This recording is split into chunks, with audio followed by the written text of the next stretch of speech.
Hey friends, what's up? Welcome back to Babylon Talmud. Today we'll be babbling about Daf Tes Zayin, Daf 16 of Masechta Rosh Hashanah. Friends, it's a great daf. I'm just going to jump in. Daf Tes Zayin Amud Aleph, all the way at the top of the page. Well, no, I shouldn't just jump in. I feel like this daf doesn't need much introduction, but it's a very interesting agadatas daf about Rosh Hashanah. Let's just say that. Super interesting stuff. Let's go weiter. So says the Mishnah at the top of Daf Tes Zayin Amud Aleph that the world is judged at 4 intervals. I don't know if intervals is the right word. 4 points, four times during the year. But Pesach al Tivua, the world is judged on Passover for the grain. Ba'atzeres al Peres Ilon, on Shavuos for the fruits of the trees. Rosh Hashanah kol boy olam over in the fun of Kivnei Maron. And on Rosh Hashanah, the entire world passes before the Eibishter, Kivnei Maron. The Gemara on the Daf Yud Ches is going to explain what Kivnei Maron is. I always thought it was like, interesting. I always just assumed that it was like sheep or whatever. But I don't know. Okay, let's go weiter. Shneimar, as the Pasuk says, Ayotza Yacha Libam, that the Eibishter creates their hearts all together. Hamevin Okol Ma'asein, and he understands all of their actions. And of course, on Sukkot, the world is judged about how much water about the water. I guess the standard understanding is how much water the world will receive that year, how much rainfall, things like that. Okay, that was a fun Mishnah. Says the Gemara, Hey Tvua. Now, which grain is judged on Pesach? If you're going to say, well, it's the grain that's currently in the fields, right? Pesach is, at the end of the winter, there's grain that's growing in the fields. So if you're telling me that the grain that's currently growing in the fields is judged on Pesach, well, kolhani ar patke de odu Allah amos isdun. But what about its entire journey until this point, right? If the grain is already growing, that means that a lot has happened since to get to this point. It was planted, it sprouted, all those things. So when was the judgment? When was the Yom Adin for all of the things that happened to this point? So again, if we're talking about the grain that's already in mid-growing, well, if the din is only starting now, well, what about all the occurrences until this point? Which judgment day was those things judged from? Okay, so let's say that it's talking about the grain that you will be planting. Okay, so right now it's Pesach. It's at the end of the winter, sure. Now, in about another 6 months, you're going to be planting, or maybe even more, depending on the crop, you're going to be planting sort of the next round of crops. So if we're saying that on Pesach, all the grain that will later on in the year be planted is judged, all right. Maybe the chadinim is dano, but that implies that it only goes through one judgment.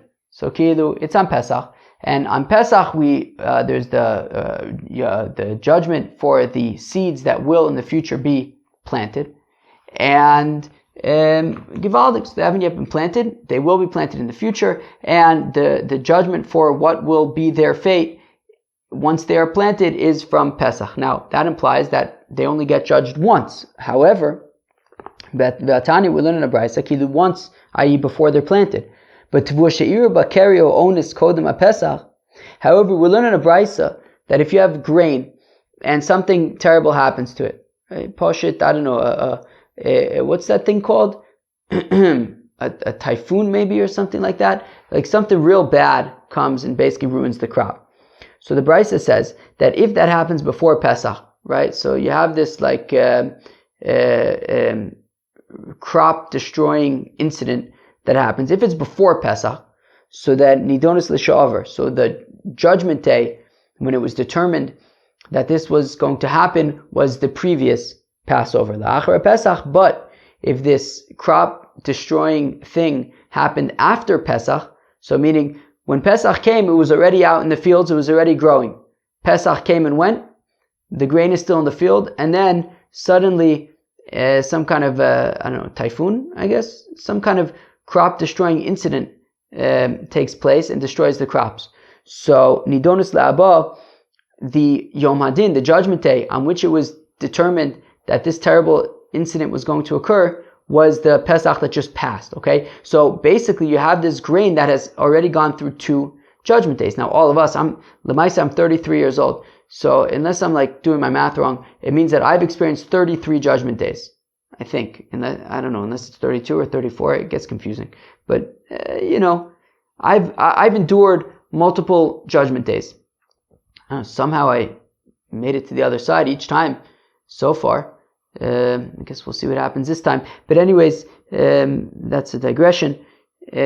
So we're saying that just like I've had multiple judgment days, so these the grain can also have multiple judgment days. Meaning, so the Pesach prior to when it was planted, it was judged for what was going to be from the time that it was planted until the coming Passover, and then on the next Passover, there's another judgment, and it's determined what's going to happen moving forward until it's harvested. So we see that a plant can endure 2, multiple Yom Hadin. So therefore, going back to the beginning of the Gemara today, so the first suggestion was maybe the grain that is being judged on Pesach is the grain that's currently in the field. But what about all the occurrences up until now, from the time that it was planted? And if you're going to say that the judgment is only for the seeds that will be planted, but what about the fact that the seeds that are already planted also go through judgment on Pesach? So therefore, the Brisa for a second goes weiter. Adam, when it comes to people as well, She'ir bo keri o ones kodem Yom Kippurim, if something terrible happens to him before Yom Kippur, so nidon l'sha'avar, so it was judged from the previous year. Lacher Yom Kippurim, if something terrible happens to him after Yom Kippur, nidon lahaba, it came from the Yom Kippur that just passed. So that's actually super interesting. I just was thinking this now as I'm reading it, that, sometimes you wonder, like, what happens if a fellow passes away in between Rosh Hashanah and Yom Kippur? So when was the Yom Adin? Was it last year? Was it this year? After all, it's only Rosh Hashanah. Was the din on Rosh Hashanah? It wasn't yet Yom Kippur. Maybe if the Chsima is on Yom Kippur, right? Ne'ilah is on Yom Kippur. So if he dies between Rosh Hashanah and Yom Kippur, so then when was that fate sealed? So it sounds like from this Brisa, Taka, what does it say? It says, well, if it's before Yom Kippur, so then it was from the previous Yom Kippur, and if it's after Yom Kippur, then it was from this Yom Kippur, the most recent one. So very, very interesting, friends. Anyways, so now applying that to the grain as well. So anything that happens to the grain pre-Pesach, so then it was from the prior Pesach. Post-Pesach, it's from that Pesach that just passed. Wow, Gishmak stuff. Amar Rava says Rava Shmamina Tradine Mizdana. So we see that there's taka 2 judgments that occur for this grain. Abayi Omar. Hilkach. Therefore, if a fellow, right? So it goes. So you have Pesach passes, and there's the judgment for a grain, and then comes Tishrei time, and he plants the grains that take longer to grow, like wheat, and he's seeing, wow, this wheat is really growing very nicely. So if that's the case, so Memele, what does that mean? That the Pesach prior, when there was the judgment on the grain, it was a favorable judgment. So when a person so you plant wheat before you plant barley, because barley grows quicker apparently. So if after you grow the wheat, you notice that it's actually growing very nicely, so liktim v'lizra cherfa, so you should as early as possible grow the barley, the adamati limedaine, so that before the next judgment comes, i.e. before Pesach, kadam solik, the barley will already be kind of established and already growing. So we see that the judgment day for grain is Pesach, and therefore, if you have judgments on Pesach for the grain, and then you plant the wheat, which you plant first, so you plant it, I don't know, I guess in Cheshvan, and then you see that the wheat is coming in very well. So try to chaparain as early as possible to plant the barley, so that by the time the next judgment comes, because clearly the previous judgment was favorable, so you want to try to milk that for whatever you can and chaparain from the previous judgment whatever you can. So try to plant the barley as soon as possible, so that by the time the next judgment comes, i.e. the next Pesach comes, you already kind of have facts on the ground. You already have the barley will have been already established and be growing already, so that it sort of minimizes the risk factor of a possible negative judgment in the coming year.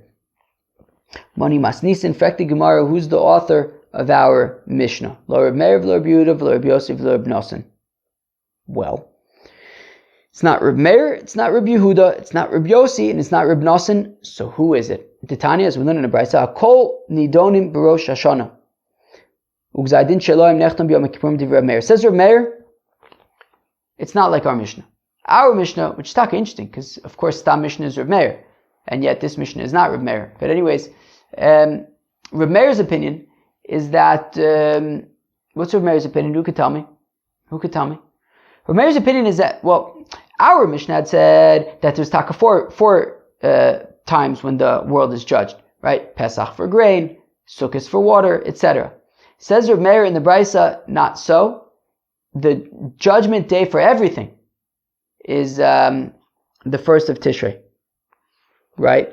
Titania, I'm going to read that again. Akol nidonim b'Rosh Hashanah. Everything is judged on Rosh Hashanah, and of course Rosh Hashanah is the first of Tishrei. That includes the grain, the fruits, the water, the people, everything. And their judgment is sealed on Yom Kippur. That's Reb Meir's opinion. Reb Yehuda Omer, Reb Yehuda hat gesagt, Hakol nidonim b'Rosh Hashanah. Everything is judged on Rosh Hashanah. Okay, water, fruit, grain, people. Ugzaydin sheloim nechtam kol echad v'echad bizmanu. But their judgment is sealed. So then that is different for each one. But Pesach ala Tavua, on Pesach the judgment is sealed. So the judgment is from Rosh Hashanah, from Tishrei, but the judgment is sealed on Pesach for grain. Batzeres al peres ilan, on Shavuos for the fruits of the tree. B'chag nidon al amoyim, on Sukkot the judgment is sealed for the water. V'ad nidon b'Rosh Hashanah v'gzaydin shelo nechtam b'Yom Kippurim, and fellows, people are judged on Rosh Hashanah, and their judgment is sealed on Yom Kippur. So according to Rabbi Yehuda, everything is judged on Rosh Hashanah, but their judgment is sealed, each one at its own time, right? Grain is sealed on Pesach, fruits are sealed on Shavuos, their judgment is sealed on Sukkot, and human beings, their judgment is sealed on Yom Kippur. Rabbi Yossi Omer says, Rabbi Yossi Adam Nidon B'chol Yom. Says Rabbi Yossi, a fellow is judged every single day of the year. Shneimar, as the pasuk says, Vatifkedenu Livkar, that the Eibishter checks in on people every morning. Rabbi Nosson Omer Adam Nidon B'chol Shah. Rabbi Nosson says that a fellow is judged every instant. Shneimar is that same pasuk from Eov that we just read a second ago. But if it concludes and you sort of evaluate him every minute. So Yossi says a fellow is judged every day. Reb Nosson says a fellow is judged every minute. But who is the author of our Mishnah that says that actually the judgments are on Pesach, Shavuos, Sukkot, and Rosh Hashanah? We haven't seen any opinions like that.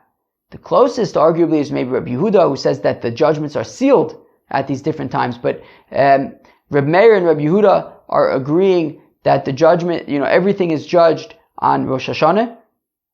According to Reb Meir,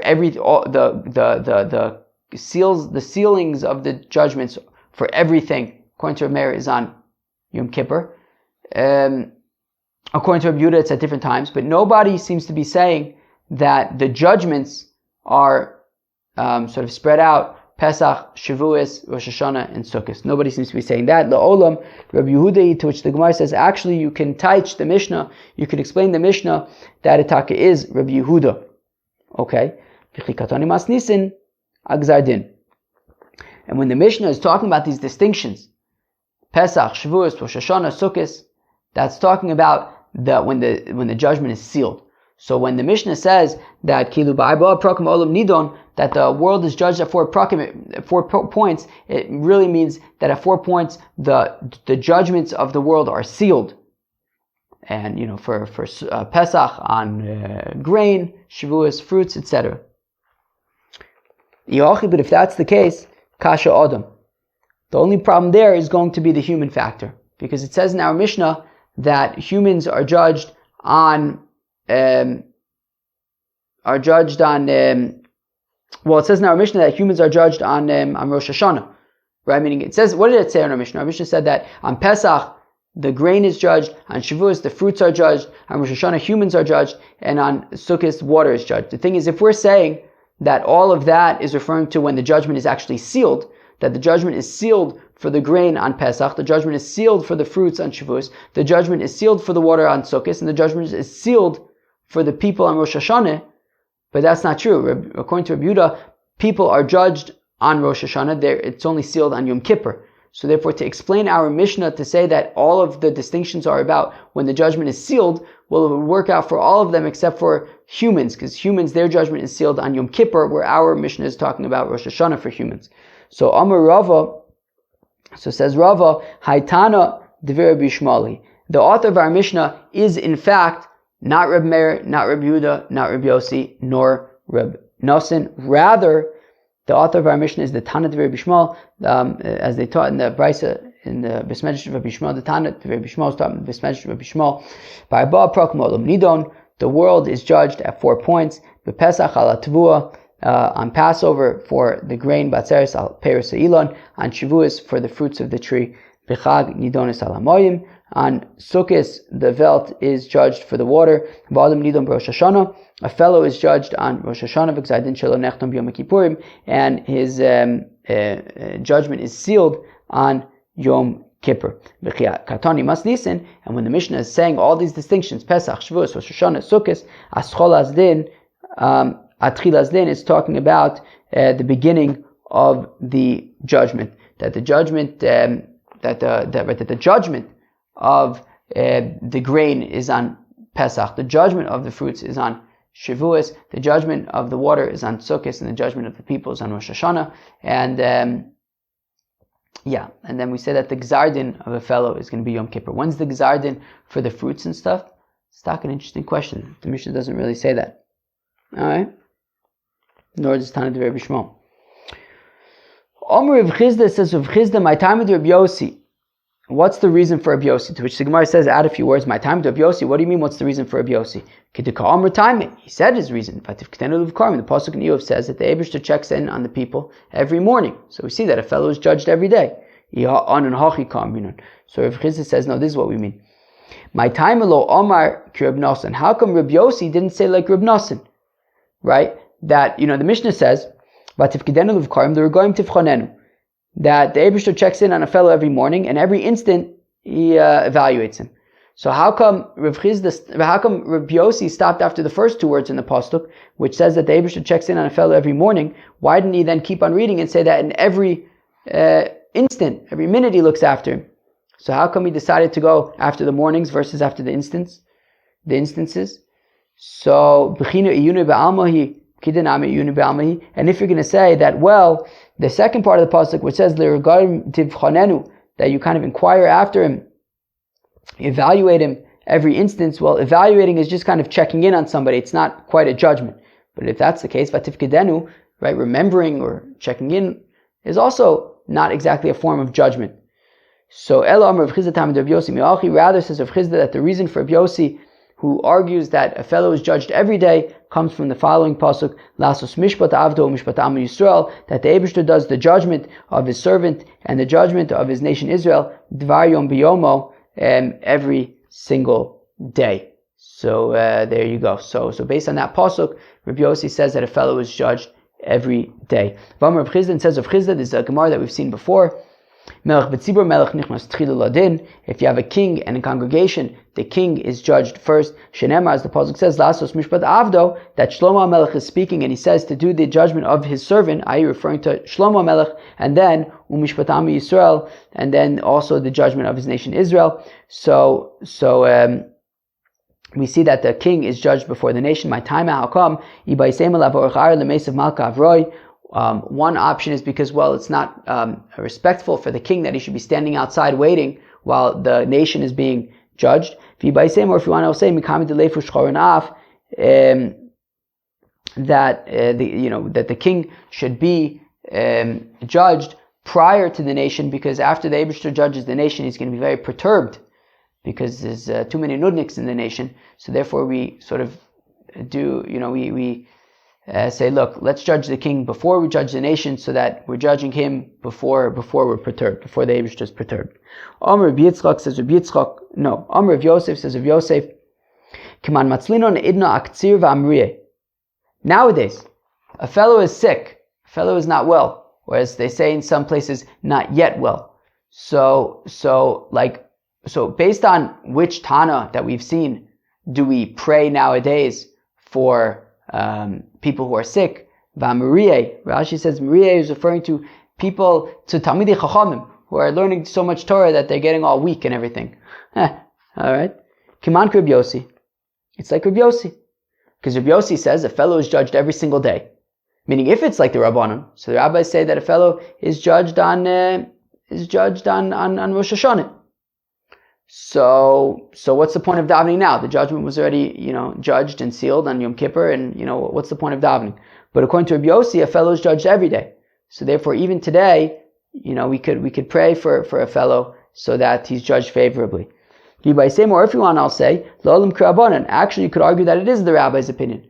And even though the rabbis say that, you're judged on Rosh Hashanah, nonetheless, every day of the year, right now we're in Mar Cheshvan, so even in Mar Cheshvan, you could still daven for a fellow, because Rabbi Yitzchak, like Rabbi Yitzchak to Amr Rabbi Yitzchak, that Rabbi Yitzchak had gesagt, Yafet Cycle Adam, that crying out works for a fellow, Bein Kodem Gzardin, Bein Lachar Gzardin, whether it is before the judgment has been sealed, or whether it's after the judgment has been sealed, crying out to the Eibishter always works.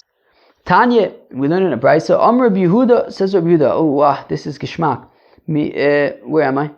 Mishum Rabbi Akiva, the name of Rabbi Akiva. Mipnei ma Amr Torah aviu Omer b'Pesach. How come the Torah says bring the barley offering on Passover? Mipnei sha Pesach zman tvuhu. Because Passover is when the world is judged for the grain. Amr Kadosh Baruch Hu, says the Eibishter, Haviu lefanai Omer b'Pesach, bring before me the Omer offering on Passover, Kadeshet Tizbarach Lachem Tvua Shebesados, so that the grain in the field will be blessed. How come the Torah says to offer the 2 loaves of bread on Shavuos? Because on Shavuos is when the world is judged for the fruit of the tree. Amar HaKadosh Baruch Hu, says the Eibishter, bring in front of me, bring before me the 2 loaves of bread on Shavuos, so that the fruits of the tree will be blessed for you this year. How come the Torah says to do Nisuch HaMayim on Sukkos? Amar HaKadosh Baruch Hu, because the Eibishter says, Naschu Lefonei Mayim B'Chag, do Nisuch HaMayim on Sukkos, Kadei She'yizbaruchu Lachem Gishmei Shana, so that you'll have blessed rains on this year. Ve'imru Lefonei b'Rosh Hashanah Malchiyos Zichronos v'Shofaros, and on Rosh Hashanah, of course we know in Musaf, there's 3 sections of Musaf. In the Musaf prayer on Rosh Hashanah, there's Malchios, Zichronos, and Shofaros. Malchios, the section about kingship, so that you make me king over you. Zichronos, remembrances, so that your remembrance, that you will be remembered before me in a positive light. Uvameh, and how do we get remembered and in a positive light? So, b'shofar, with the shofar. I wonder if the shofar is referring to the zichronis, that's how I remember you through the shofar, maybe also the malchus? Maybe. I don't know. Alright. Amr Abba says, Lama token b'shofar shel ayil. How come we specifically use a ram's horn? Amr HaKadosh Baruch Hu says, the Eibishter, Tiku lefane b'shofar shel ayil, blow before me in a ram's horn, so that I will remember for you the akedas Yitzchak, and I will treat it as if you yourselves bound yourselves up to offer yourselves before me as a sacrifice. So you don't need to bind yourself up and offer yourself as a sacrifice. We blow the shofar, which is a ram's horn, which is the animal that was ultimately sacrificed in Yitzchak Avinu's place. So by blowing a ram's horn, the Eibishter remembers that Akedas Yitzchak, and it's like Givaldig Ke'ilu, all the Yidden are tying themselves up and binding themselves to be sacrificed to the Eibishter. Amr Rabbi Yitzchak says, Rabbi Yitzchak, Lama token Rosh Hashanah. How can we blow shofar on Rosh Hashanah? Lama token. What do you mean? How can we blow shofar on Rosh Hashanah? Rachman Amr Tiku. The Eibishter says to blow shofar, so we blow shofar. Ela Amr Marian. Why do we do trua? Marian. Rachman Amr Zichron trua. The Torah says that it's a remembrance of the truas. Ela Lama token Marian kshen yoshvin, betoken Marian kshen omdin. How come we blow the shofar kilu twice, when you're sitting and also when you're standing?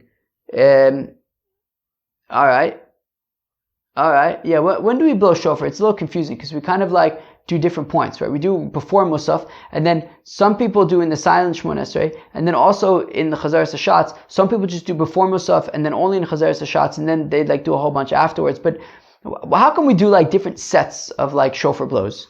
So to kind of mess with the Satan, with the Satan, because obviously on a day of judgment, we want to do as much as possible to throw Satan off our trail. So by blowing shofar first and then blowing it again, it shows how much we love doing mitzvahs, that the Satan is like, wait, what am I supposed to do over here? Here I'm supposed to be Sataning, and like these people are just being so good.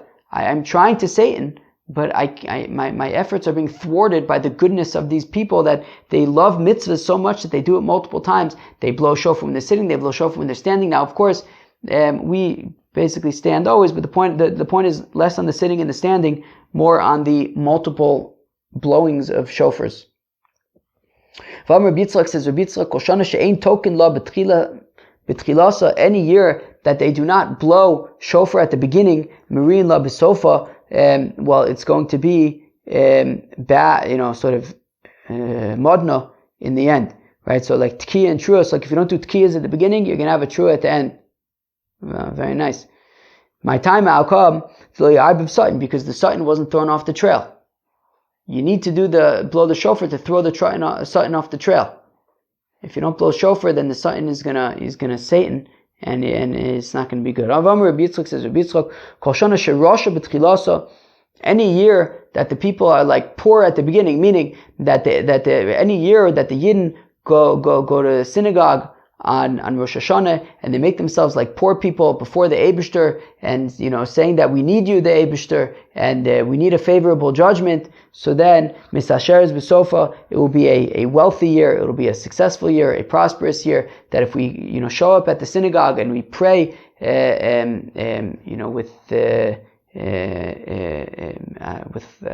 don't know, we pray. What do you want me to tell you? You go to the synagogue, you pray, and then the Eibishter takes care of you.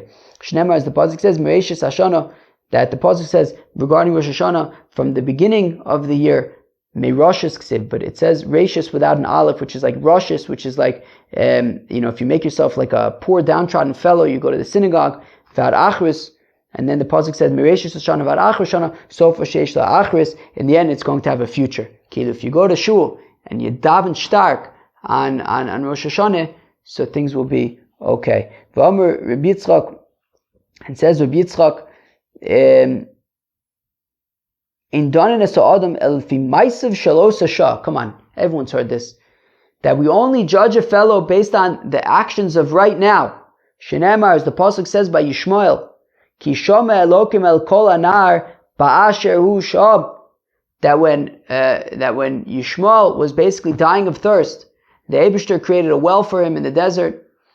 And there was a whole tumult in Shamayim. They said, this nudnik, this fellow over here, that his children are going to give such anguish, such difficult times to the Yidden. This fellow, you're going to keep alive and give him a well. And what does the Eibishter say? The Eibishter says, yes, this guy right now, is he a nudnik right now? Or is he a young boy dying of thirst? And they said he's a young boy dying of thirst. And the Eibishter says, well, Ba'asher Usham, if we look at a fellow based on where he is now, not on any other factors. So Rabbi Yitzchak says, Rabbi Yitzchak, we only judge a fellow based on what's up right now. Shenemar, as the pasuk says, Kishom Elokim as Elanar, that the Eibishter heard the voice of the child, Ba'asher Usham, where he was at that moment. Rabbi Yitzchak says, Rabbi Yitzchak, there are three things that bring up a fellow's sins. There are three things a fellow could do to basically suddenly put himself under scrutiny. Anyway, these are them. Kirnatui, a fellow who walks next to a dangerous, rattly, insecure wall. V'yun tefillah, and a person who assumes that, well, I daven so stark, therefore my prayers must be answered.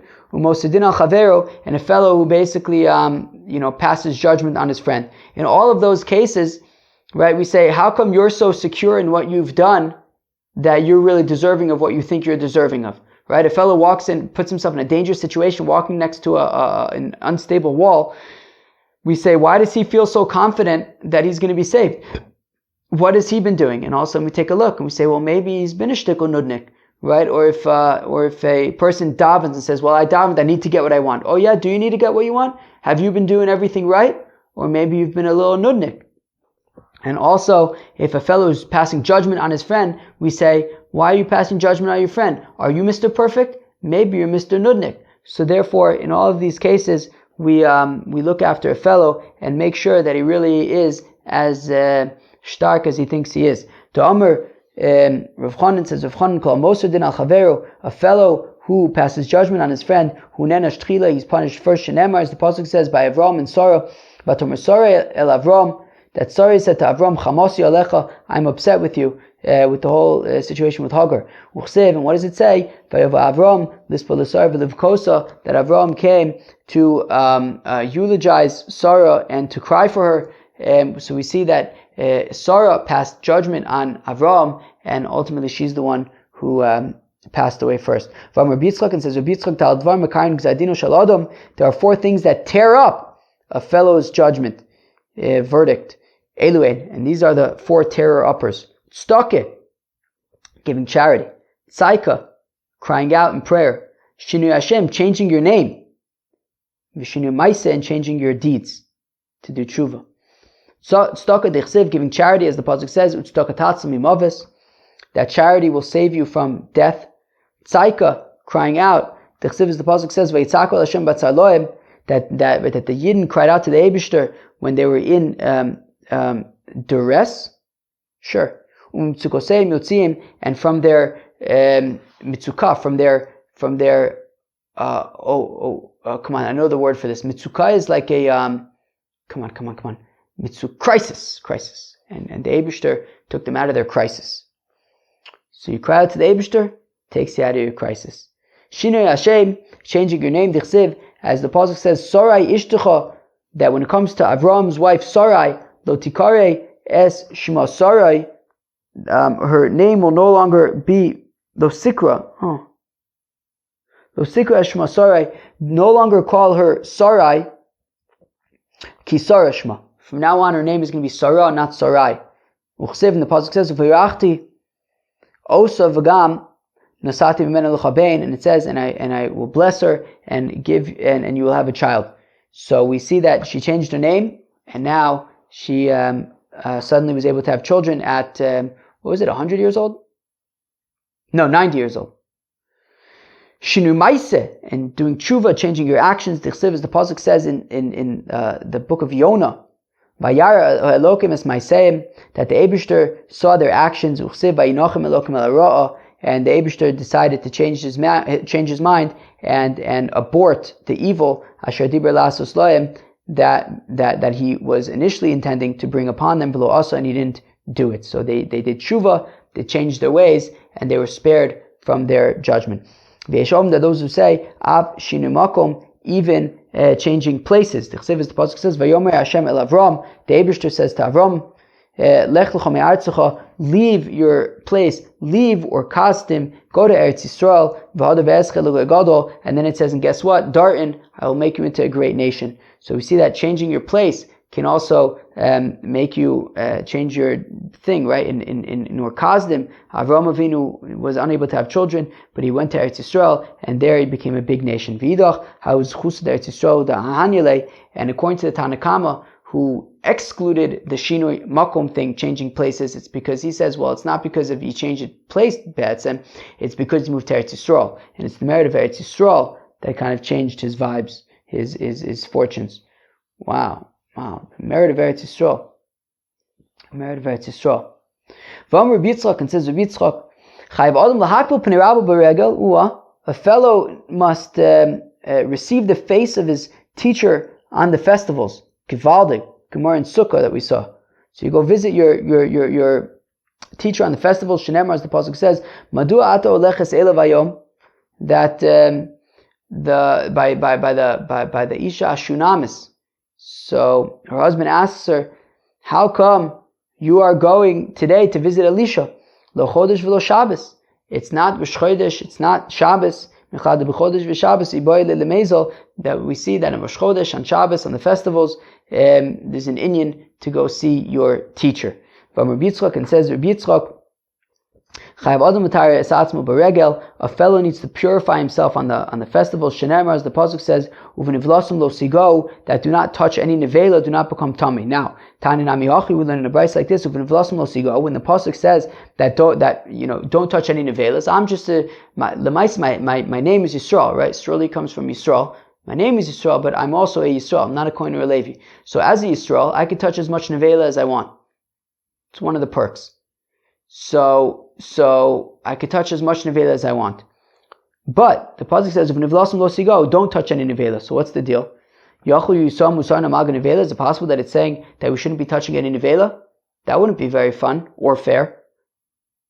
Talmud Omar, the pasuk says, Emra l'kohanim b'nei Aharon. So the pasuk says, speak to the priests, the children of Aharon, and it says in that pasuk, do not become tamei mace. So b'nei Aharon musarin, b'nei Yisrael musarin. Priests, kohanim, are not allowed to become tamei, to contract corpse tumah. But Yisraelim, just regular old Yidden, are able to contract. There's no problem with contracting corpse tumah. That's why kohanim stay out of cemeteries. Yisraelim don't. Yisraelim go into the cemeteries. So valud varm kal v'chomer. Now, logically speaking, umatuma chamura kohanim musarim Yisraelim einin musarim. So when it comes to tuma chamura, when it comes to corpse tuma, so we say kohanim need to stay away from corpse tuma, but Yisraelim, they can become tummy to corpse tuma, no problem. So tuma kal l'koshkin. So certainly nevela tuma is not going to be will not be an issue for just regular Yisraelim. So so then what's the deal with the pasuk that says don't touch nevela? We just learned that logically speaking, I should be able to touch nevela. So why is the pasuk saying you can't touch nevela? So of course nevela being an animal that was not slaughtered properly. So beregel, it's saying on the shalosh regalim that on the festivals do not touch nevela, do not become tamei on the festivals. Purify yourself for the festivals.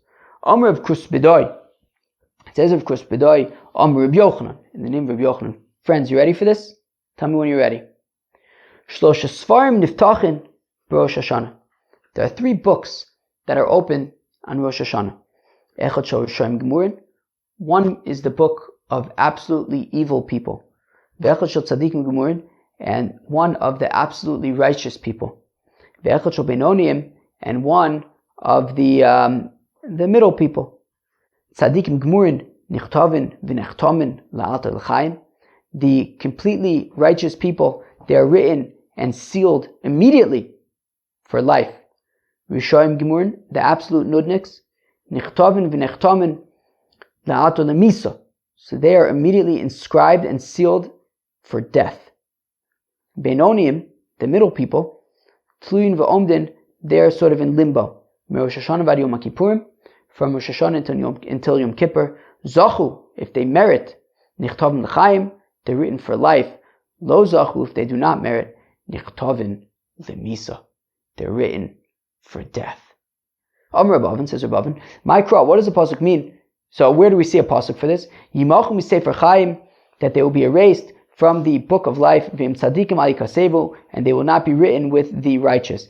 Yimachum misefer zesifron shel rishoyim, when the pasuk says that they're going to be erased from the book, so that means that's referring to the evil people, that they're going to be erased from the book, they're going to be killed. Risham Gemurim, the completely evil, nudniki kind of folk. Chaim is the Sifron Shel Tzadikim. So when it says the life, it's referring to the book of life. That's the righteous people.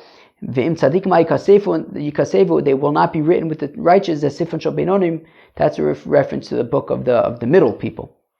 Rav Nachman bar Yitzchak quotes the following pasuk: Im oy v'im oyin mechenina misifrucha asher kosavta. That Moshe Rabbeinu says that if you're not going to forgive the people, so then erase me from the book that you have written. Mecheni na zesifron shel rishoyim. And when it says erase me, that's a reference to the book of the evil nudniki folk. Misifrucha zesifron shel tzadikim. From your book, that's the book of the righteous. Asher kosavta zesifron shel beinonim, that you have written. That is the book of the middle people. Friends, that was Daf Tez Zayin of Masechta Rosh Hashanah. We'll stop there. So what do you guys think of Daf Tez Zayin? Pretty interesting overall, right? Right. So the Mishnah had said that there are 4 times that the world is judged. It's judged on Pesach for the grain, on Shavuos for the fruits, on Rosh Hashanah for the people, and on Sukkot for the water. We had seen that when it comes to grain is judged at 2 points: before it is planted, and also if it is still growing on the Rosh Hashanah, on the following Pesach, then it is judged once again. Abai gave us a little bit of advice that if after Pesach, when you plant your next, sort of the earlier crops like the wheat, and you see it's going well, so chaparain, and try to plant the barley as soon as possible. If you see that it's going to be a good year, try to get that in before the next Pesach, which is the next judgment, and there's a potential for sort of a negative judgment. So try to get, if you see that the wheat is growing well, try to get the barley in as soon as possible so that you could ride on that good growth train. We saw an interesting, basically essentially 5-way machlokas about how these judgment days work. The opinion of Reb Meir is that everything, grain, fruits, people, water, everything is judged on Rosh Hashanah, and its judgment is sealed on Yom Kippur. That's Reb Meir's opinion. According to Rabbi Yehuda, everyone is judged on Rosh Hashanah, but the Gzar Din, the judgment is sealed at different points. It's sealed on Pesach for grain, on Shavuos for fruit, on Rosh Hashanah for people, and on Sukkot for water. We saw the opinion of Rabbi Yossi that a fellow is judged every day. We saw the opinion of Reb Nosson that a fellow is judged every instant. All right, and then of course there was the opinion of our Mishnah that everyone is right, that people, fruit, grain, and water are judged at different intervals: Pesach, Shavuos, Rosh Hashanah, and Sukkot. We saw a very interesting brisa of Rabbi Yehuda quoting Rabbi Akiva that the various offerings that we do on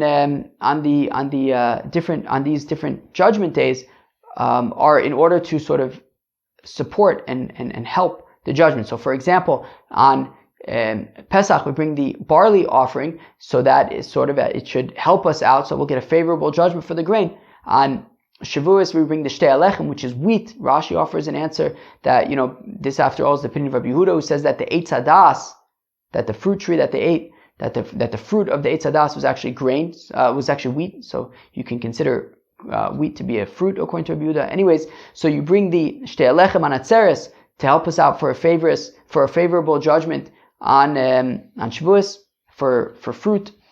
On Rosh Hashanah, on Sukkot, we do the Nisuch HaMayim, the water libations, so that we'll get a favorable judgment for the water. And on Rosh Hashanah, we do Malchus, Zichronos, and Shofaros, also so that we get a favorable judgment. We said that we blow the shofar multiple times in Rosh Hashanah in order to confuse the Satan, and we said that any year that we do not, have a tkiya at the beginning, that we don't blow shofar at the beginning of the year on Rosh Hashanah in order to confuse the Satan, well then Marian La Besofa, you're going to have a true at the end, you can have sort of a negative year. We also said that this is Mereshis Hashanah V'ad Ach Roshana. Reshis is spelled Roshis, that if you make yourself like a poor person going to synagogue and praying before the Eibishter, so then you're going to have an Achris, you're going to have a positive year.